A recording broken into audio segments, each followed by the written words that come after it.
الحمد لله وحده والصلاة والسلام على من لا نبي بعده أما بعد فأعوذ بالله من الشيطان الرجيم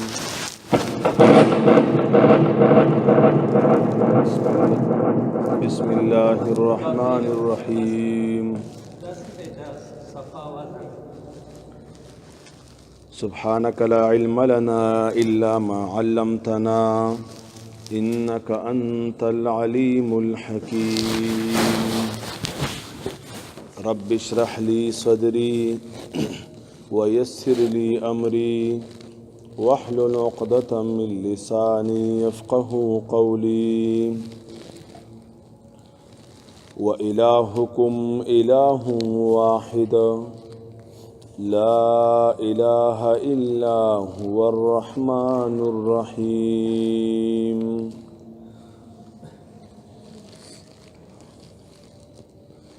په مخکې آیاتونو کې د دوی یو دوه شبهې وي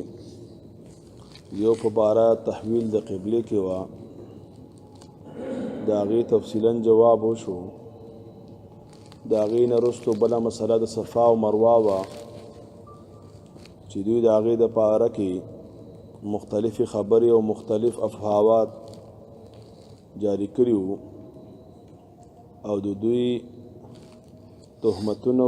او د دروغ قصې وي نو د هغې تفصیلا رد وشو بیا ورپسې آیات کې رب العالمین دا وفرمایل کسان چې حق پټوي او بیا هغه حق چې هغه منزل من السما وي نو په هغوی باندې دي لعنت وي د الله د طرف نه او هر لعنتګر د طرف نه دي په هغوی باندې لعنت وي دا خبرې ځکه بیان کړه چې دغه مسله توحید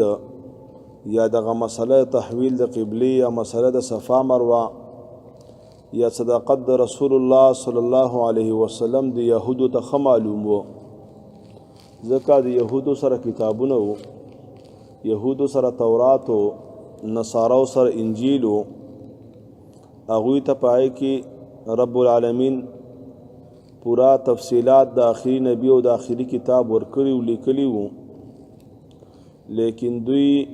هغه حق پټاوه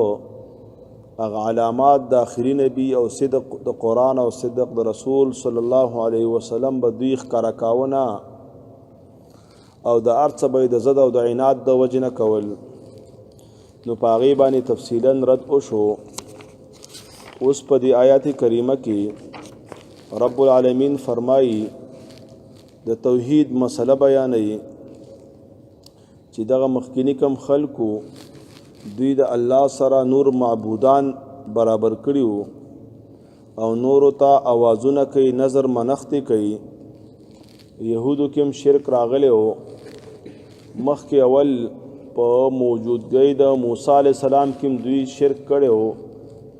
چې هغه عبادت د سخي و وروسته دې نه بیا هغوی توبه وویستله لیکن بیا هم دوی کې کفریات و او لوی کفر دا و چې د آخري نبي نه انکار و او انکار د آخري نبي نه دا مستلزم و د کفر په خپل کتاب باندې چې تورات دی هغه په دې طریقې سره چې په تورات کې حقانیت د دغه رسول ثابت او صفات د دغه رسول ثابت او سیرت او صورت په تفصیل سره په هغې کې ذکر و نو چې کله خبره دوی ونه منله نو دا داسې شوه چې دوی د خپل کتاب نه هم انکار وکړه د خپل نبی نه هم انکار وکړه نو دلته الله رب العزت په دې آیات کریمه کې مسله توحید بیانوي چې الہ یو الله دی او دغه الہ او دغه معبود موسی علیہ السلام ته تورات ورکړو عیسی علیہ السلام ته انجیل ورکړو ابراهیم علیہ السلام باندې صحیفې نازلې کړې وي نو دغه شان دغه الہ رسول الله او محمد رسول الله ته صلی الله علیه وسلم ته آخري کتاب ورکړي چې هغه کتاب د نجات دی هغه کتاب د کامیابی دی نو که تاسو کله خپل کامیابی غواړئ نجات غواړئ نو راشئ د دغه رسول خبره ومنئ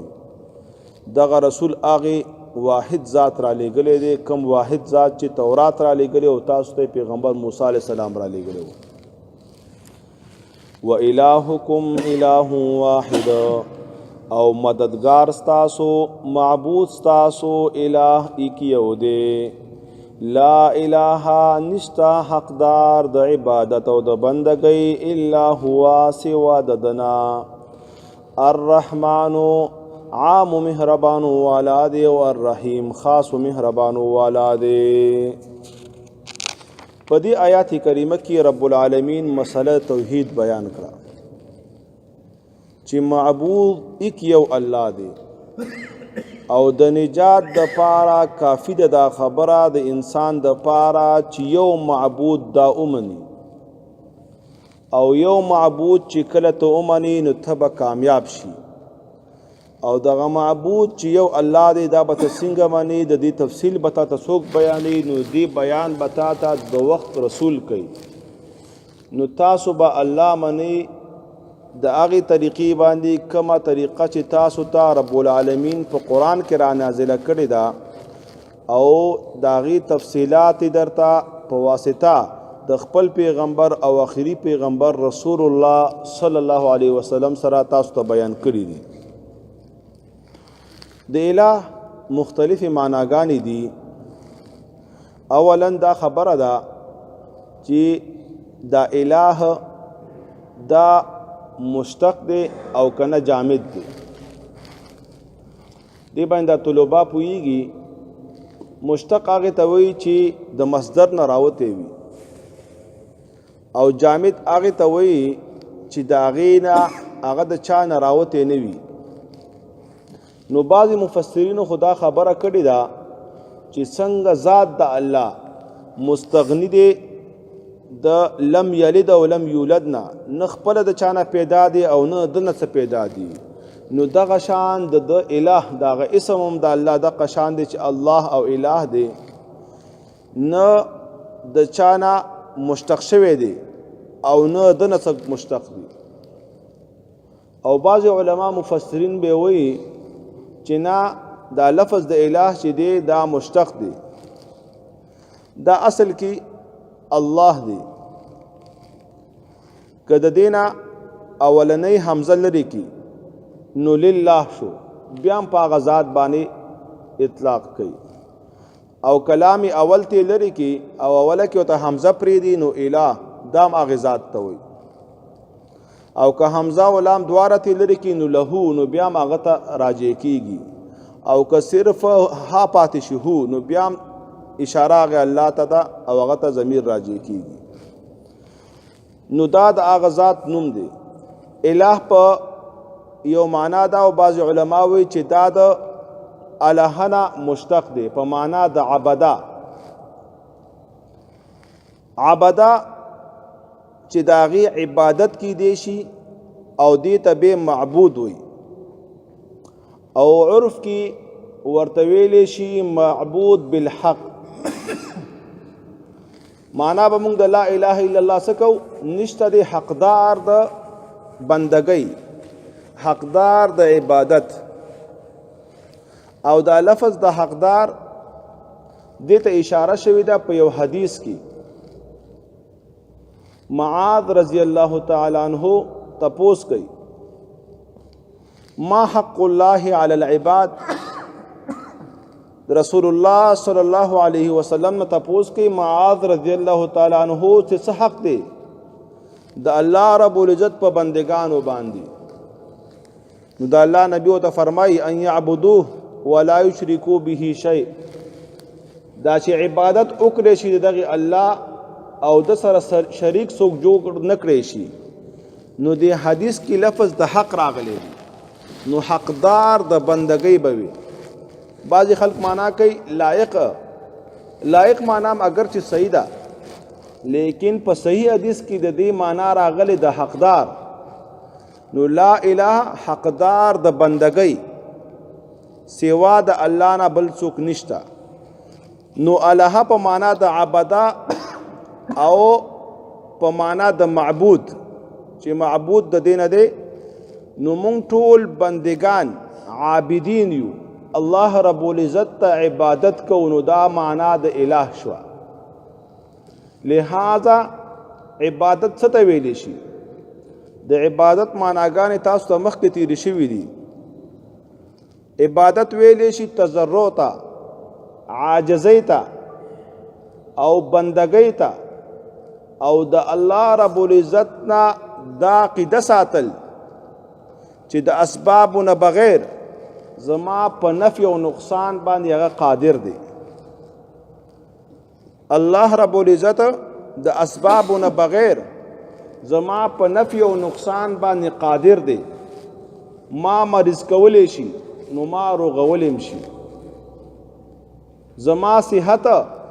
ښه کولی شي نو زما صحت خرابولی شي، په ما مرګ راوستلی شي نو په ما ته ژوند دی راکړی دی. دغه شان دنیوي فیدې دي، بچی راکړي دي او بچی را ناخیستلی شي، کاروبار او دنیا یې راکړې ده او دا د هغه قدرت دی هغه یې را ناخیستلی هم شي. نو دا ټول عقیده به د یو الله نه ساتي. او چې کله دا عقیده ستا جوړه شوه چې هر کار والا کوونکی یو رب العالمین دی، نو بیا به ته په غلطو پسې نه ګرځي، ته به حرامو پسې نه ګرځي، ته به بیا هر وخت کې د حلال طلب کې، ځکه رزق ورکوونکی یو رب العالمین دی. چې رزق ورکوونکی یو رب العالمین شو، رازق الله شو، دا ستا عقیده شوه، نو بیا به ته حرامو پسې چرته مو نه ګرځي، ځکه ستا به دا یقین وي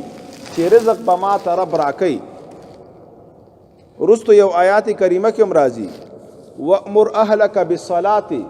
وَاسْتَبِرْ عَلَيْهَا لَا نَسْأَلُكَ رِزْقًا. رب العالمین فرمایي مونږ ستانه طلب د رزق نه کوو، نحن نرزقک، بلکې دغه رزق به مونږ تا ته درکو. نو بنده د رزق د ګټلو دپاره نه دی پیدا، دغه رزق د یو ضرورت دی، اصل مقصد د آخرت دی. نو دا به په ضرورت کې د حد نه تجاوز نه کوي او بیا داسې تجاوز چې حلال او حرام تمیز نه کوي، د الله د خوشحالۍ او د الله د خفګان تمیز په دا نه کوي، د رسول الله د طریقو پہچان پکې نه کوي. نو په دغه وخت کې دا ناکام دی. نو مونږ به دا یقین کوو چې زمونږ رازق یو الله دی او دغه رزق ګټل، دا کار او کسب کول دا زمونږ ضرورت دی او دا ضرورت به رب العالمین مونږ ته پوره کوي. او بعضې وخت کې په مسلمان باندې تکلیف راځي، د رزق تنگسیا پې راځي، نو دا به په دې باندې صبر کوي او چې کله صبر وکړه نو په صبر باندې به رب العالمین دته اجر ورکوي. او که رزق ورته میلاو شو او بسیار ډیر ورته میلاو شو نو دا به شکر ادا کوي او په شکر هم دته اجر دی. لکه تیر درس کې تاسو ته ما یو حدیث ویلی، د الله نبی فرمایي وی عجیبه ژوند د انسان دی او عجیبه ژوند د مسلمان دی. که چېرته د تکلیف ورسېده او په تکلیف باندې د صبر وکړه دته اجر دی په دې باندې، او که چېرته نعمت ورته ورسېده، خوشحالي ورته ورسېدله او شکر یې پې ادا کړه نو بیا هم دته اجر دی. نو مومن ته په هر حالت کې اجر دی. نو دا به پریشانه کیږي نه د دې وجې نه چې رزق می تنگ شو، رزق کې می کمی راله، دا دنیا ده، په کافرو باندې هم دا راځي، لیکن کافر ته په دې اسم نه میلاویږي. لیکن که تا چېرته په دې باندې صبر وکړه الله به تا ته ضرور اجر درکوي. یو حدیث کې راځي بعضې بندګانو او بعضې دعاګانې غوښتې وي، هغه دعاګانې به د ده نه وي قبولې شوي، په آخرت کې به څه انعامات دته میلاو شي، لوی لوی احسانات به د رب العالمین د طرف نه په ده باندې وشي. دا به تپوس کوي چې دا ماته څه شي په بدلې کې میلاو شو. نو رب العالمین د طرف نه به ته وویلی شي دا څه تا په دنیا کې څه دعاګانې غوښتې وي، لیکن هغه دعاګانې تا ته نه وي قبولې شوي، د هغې صله تا ته په دغې ځای کې میلاو شوه. وی دا بنده به ارمان وکړي وی چې کاش زما یوه دعا هم نه وي قبوله شوې او ما ته ټول د هغې بدلې او احسانات په آخرت کې میلاو شوي وي، ځکه هغه بدلې او احسانات داسې دي چې هغې باندې فنا نه راځي، هغې باندې ختمېدلو څه هېڅ ختمېدلو څه خبره پکې نشته دی او بل هغې کې دا یرم نشته چې دا به زمانه واخیستلی شي او دا یرم تېنه نشته چې زه به تېنه واخیستلی شم ځکه که دنیا کې په تا باندې یو نعمت وشي نو دوه یارې شته یا خو به د نعمت واخیستلی شي ته به غریب شي او یا به هغه نعمتونه وي خو لیکن ته به تېنه واخیستلی شي وفات بشي لیکن په آخرت کې دا دواړه نشته خالدون همیشه همیشه به وي که خوشحالۍ نه وي که نعمتونه وي دواړه به همیشه وي دواړه به ختمېدلو والا نه وي فنا به پرې نه راځي بله معنا د اله شوې ده الهت الیه په معنا د سکون او د آرام په د رب په نوم سره په زړه کې سکون راځي زړه ته آرام ملاویږي زړه ته تسلی ملاویږي لکه یو آیات کریمه رستو براشي الا بذکر الله تطمئن القلوب په یاداشت الله سره او د الله د نوم په یادولو سره زړه ته اطمینان ملاویږي راحت ملاویږي سکون ملاویږي نن د آرام د پاره خلک دوايانې خوري ولی هغوی کې دین نشته هغوی کې دینداري نشته که چا کې دینداري وي او چا کې دین وي او د الله نوم یادوي په صحیح معنو سره نو دته به ټینشن نه وي د سره به د دنیا اسباب ډیر کم وي د دنیا چې کم اوزار دي او کم ضرورتونه دي هغه به د سره نه وي لیکن سکون او آرام به ورسره وي چې کله دا دیندار وي او د دینه برعکس که یو سړي سره د دنیا ډیر اسباب وي ډیر اوزار وي او هر قسم نعمتونه ورسره شته لیکن دینداري پکې نشته ذکر د الله ورسره نشته دا به څه وي اطمینان قلبي به د نه وي دا به هر وخت کې خفه وي د ده په زړه کې سکون او آرام نه وي هر وخت کې به ځان پورې تنګ وي او ډیر خلکو داسې خودکشۍ نه وکړي ځکه چې خوشحالي او سکون رب العالمین کې خود د په دین کې او مونږ د دین نه چې بیزاره شونو خوشحالي به چرته میلاو شي یو اخبار کې راغلی و انګلیش اخبار کې انګریزانو یو ټیم کې سروې کړی و چې په دنیا کې کم قسم خلک باوقار او باسکون او باعزت او د زړه په خوشحالۍ سره وخت تیری نو هغې باندې څو کاله هغوی لګولي او د ډېرو ملکونو سفرونه هغوی په هغې کې کړي لیکن آخره کې هغوی دې نتیجې ته رسېدلي چې کم دینداره خلک دي او دین والا خلک دي د دوی ژوند ډېر پرسکون دی د دوی ژوند ډېر په آرام دی هغه بیا اسلام ورسره نو لیکلی لیکن د دین لفظ لیکلی نو دین خو چې اصلي دین دی هغه اسلام دی الله ته مقبول دین چې کوم دی هغه اسلام دی نو په اسلام کې چې کوم خوشحالي ده کوم سکون دی نو دا نور دینونو کې نشته او چې نور دینونو کې نشته نو بیا خو په بل شي کې اډو کې دی نشي نو کتنن سکون غواړي آرام غواړي دین په خې طریقې سره زده کا او هر قدم کې خپل دین ته متوجه شه کستا واده دی نو سوچ کوا چې دې کې زما د نبی څه طریقه وا که بچی دی وشو څه طریقه کارو که سبا هغه سنت کې نو د الله د نبی طریقه پکې ګوره که سبا به هغه ته واده کې د نبی طریقه پکې ګوره چې کله د ارڅ په طریقه د نبی شنو ته به کامیاب شي تا ته به راحت او سکون ملاو شي نو الهت الیه د دغه رب نوم سره سکون او راحت او خوشحالي او اطمینان ملاویږي څوک چې خپوي ټینشن کې دی وي نو ذکر د الله دی کوي د ذکر د زړه به مطمئن شي یو روایت کې راځي د الله نبی فرمای علیه الصلاۃ والسلام وی کله نا کله زما په دې زړه باندې دروندواله راځي خفګان غونته راځي بعضی وخت کې موږ سره هم داسې کېږي پته به نه لګي چې هلکه دا ولې خفه یم د هغې دا یو مرض دی د الله نبي علاج ښودلی دی وی زه او یا کرته یا سل کرته استغفار ویم په توجه سره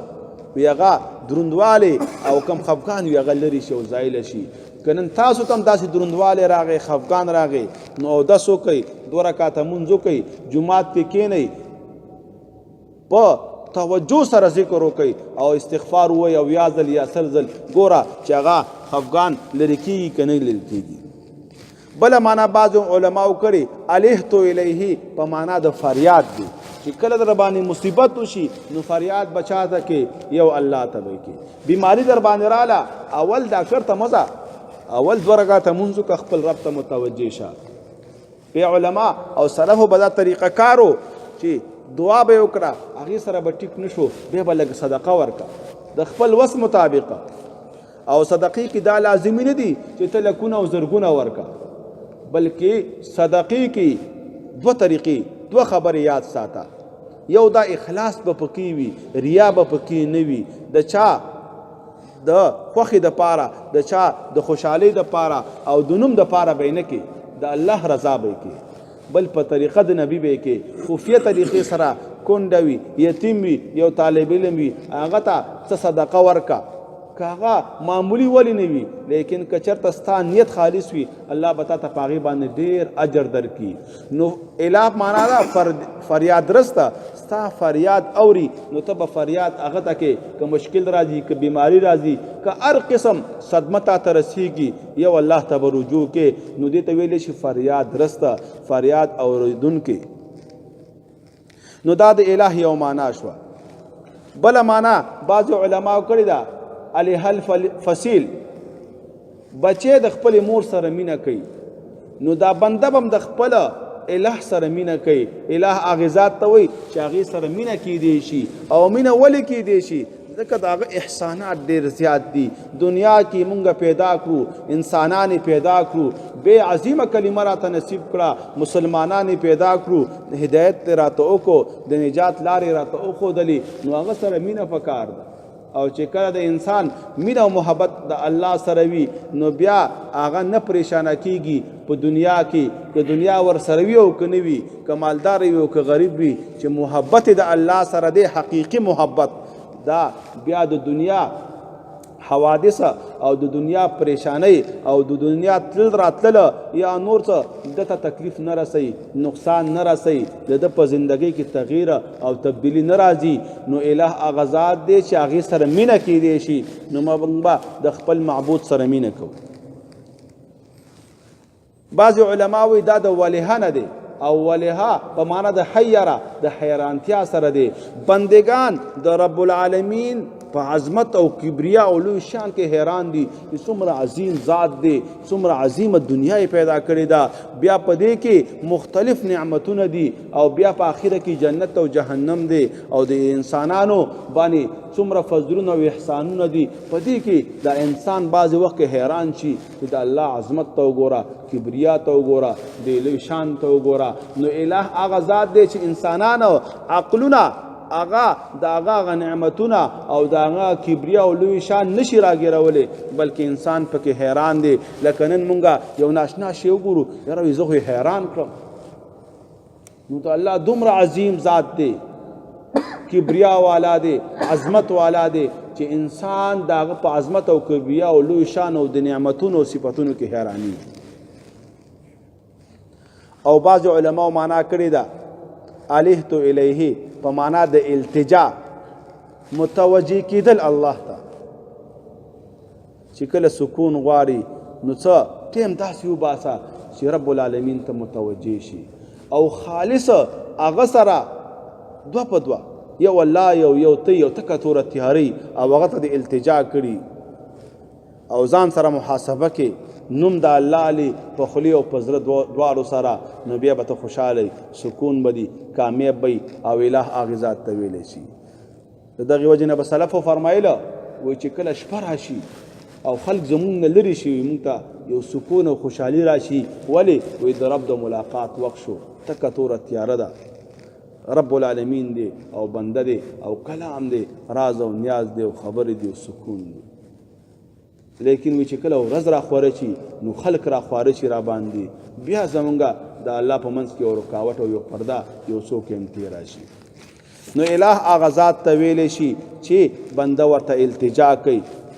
بنده ورته عبادت کوي د هغه په قدرت او د هغه په کبریا او عظمت کې انسان حیرانیږي نو دې ته هغه عظیم ذات ویلی شي او کله چې دا الہ ته وپېژانده نو بیا به ته عبادت هغه ته کوي د نفع او نقصان امید به د هغه نه ساتي. بیا به بل بابا پسې نه ځي، بیا به بل درد ته نه ځي. که تا باندې غربت راغی، که تا باندې مصیبت راغی، که تا باندې بیماري راله، نو یو الله ته به لاسونه اوچتې او ستا کار به کېږي انشاءالله. لیکن ما قدر الله حق قدره رستو براشي انشاءالله. مونږ د الله رب العزت لایق قدر نه دی پیژندلی. نن مونږه د یو ایسپي او ډي سپي او سیچو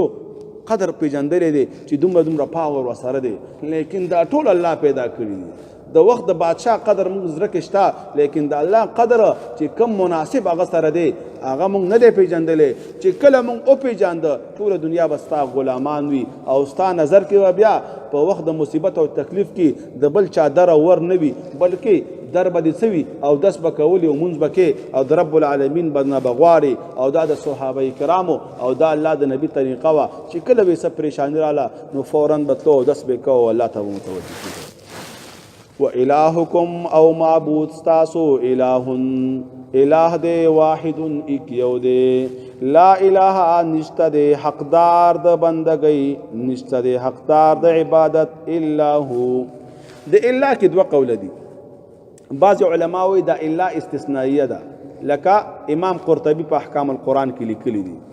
لیکن نور علماء لکا امام رازی په تفسیر خپل کی او دغه شان نور علماء په دې باندې رد کړي. وینا دا الا چې کومه ده دا دلته صفتیه ده، صفتیه ده او په معنا د غیرو سره ده. نو معنا به داسې کې لا اله نشته د حقدار د عبادت او بندګۍ الا الله. الا صفتیه په معنا د غیرو، غیر د الله نه، الا هو مگر دغه یو الله دی. او چې کله مخکنی معنا او استثناء نو اول کې به انکار راشي او بیا به اقرار راشي، نو مفسرین دغه معنا نه خوښوي. نو الا صفتیه په معنا د غیرو سره، لا اله نشته د حقدار د عبادت، نشته د حقدار د بندګۍ الا هو سوا د دغه الله نه. الرحمن د عام مهربانو والا دی او الرحیم او خاص مهربانو والا دی. الرحمن الرحیم تفصیل مخکې مونږ تیر کړو. ان فی خلق السماوات والارض واختلاف الليل والنهار والفلك التي تجري في البحر بما ينفع الناس. بس وإلهكم او معبود تاسو الہ واحد معبود ایک یو دے، لا الہ نشتہ دے حقدار د عبادت و بندگی الا ہو غیر ددنا. الرحمن د عام مہربان والا دے والرحیم و خاص مہربان والا دے. صلی اللہ تعالی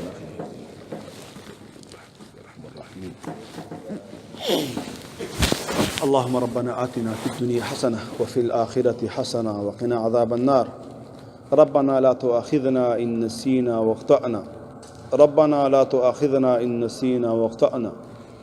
ربنا ولا تحمل علينا إصرا كما حملته على الذين من قبلنا،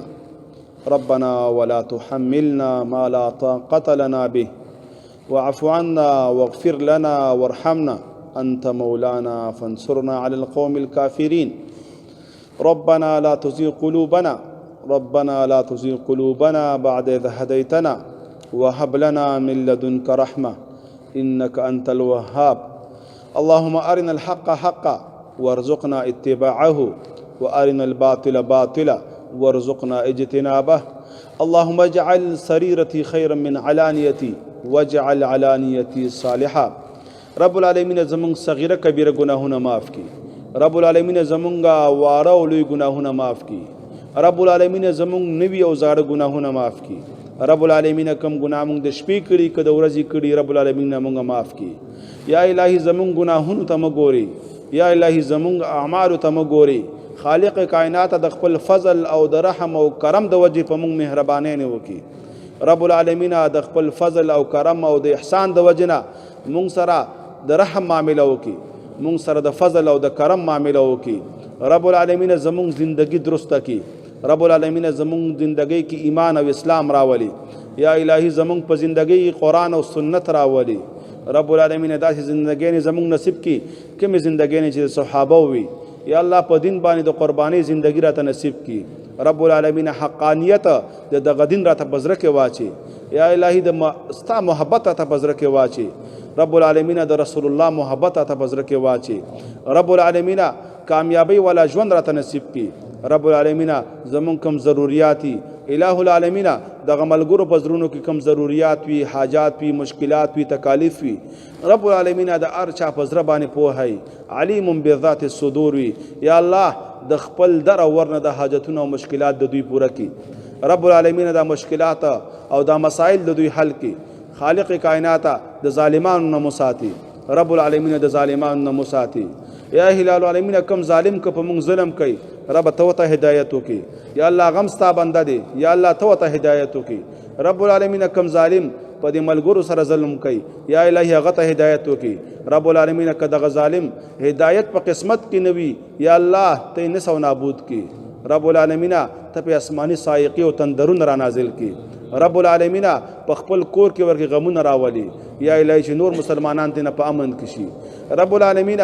نن په امت او مسلمانان او خاص کر ستا رسول خلق معاف نه کا ګستاخی نه وکي رب العالمین موږ خو ډیر کمزوري یو یا الله موږ خو ډیر ضعفا یو یا الله زموږ اس طاقت نشتا رب العالمین دغه ګستاخان هدایت وته وکي یا الله دغه ګستاخانو ته هدایت وکي رب العالمین ایمان او اسلام ورته نصیب کی یا الله هدایت ورته نصیب کی کامیابی والا ژوند ورته نصیب کی رب العالمین کا مقدر کې هدایت نوي که مقدر کې ایمان نوي رب العالمین د اسمان تندرونه پیرا نازل کی رب العالمین سایقی پیرا نازل کی یا الہ العالمین خسف او نصف وکي رب العالمین زمکه وشلی او دوی پکې وردننه کی یا الہی دا مخلوق ته نه په آرام کی یا الہی دا مسلمانان ته نه په آرام کی چې مسلمانانو ته اذیتونه د ظالمان رسي رب العالمین مسلمانان دی وخت ډیر کمزوري دي او ضعفا دي رب العالمین دغه مسلمانانو انتقام ته په خپل والی رب العالمین مونږ ته شفاعت د رسول نصیب کی یا الہی مونږ ته شفاعت د رسول نصیب کی رب العالمین مونږ ته دعا چل ناراضي طریقه ناراضي د رسول الله صلی الله علیه وسلم په دعاګانو کې زمونږ برپور حصہ وکي او هغه دعاګانې زمونږ په حق کې قبول کی رب العالمین د مرګ پورم دیندار کی د مرګ پورم په دې عظیم دین باندې وساتي رب العالمین خاتمه په دغه دین او په دغه ایمان باندې کی الہ العالمین خاتمه زمونږ مخربه او یا الہ العالمین چې کله مرګ راځي نو یا الله د ایمان سره راولي او په زبان دا کلمه زمونږ جاری کی چې اشهد ان لا اله الا الله واشهد ان محمد رسول الله صلی الله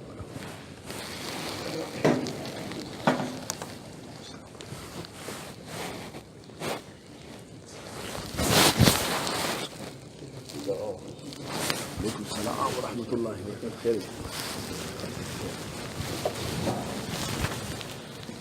هلکه د لوډسپیکر د ناکامۍ باندې ما راستا کارونه ټول کړل خبرې چې بس دا کوم غسره چې کلی لیک آرام آرام یو نستری السلام علیکم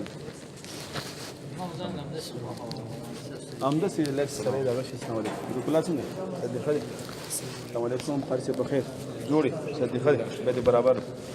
هلکه امتحان د تیاری وکړه ها منګل نه دا خو لګیدل ده چې ډیر نشي درته السلام علیکم السلام علیکم کیسے خیر ته تم خدي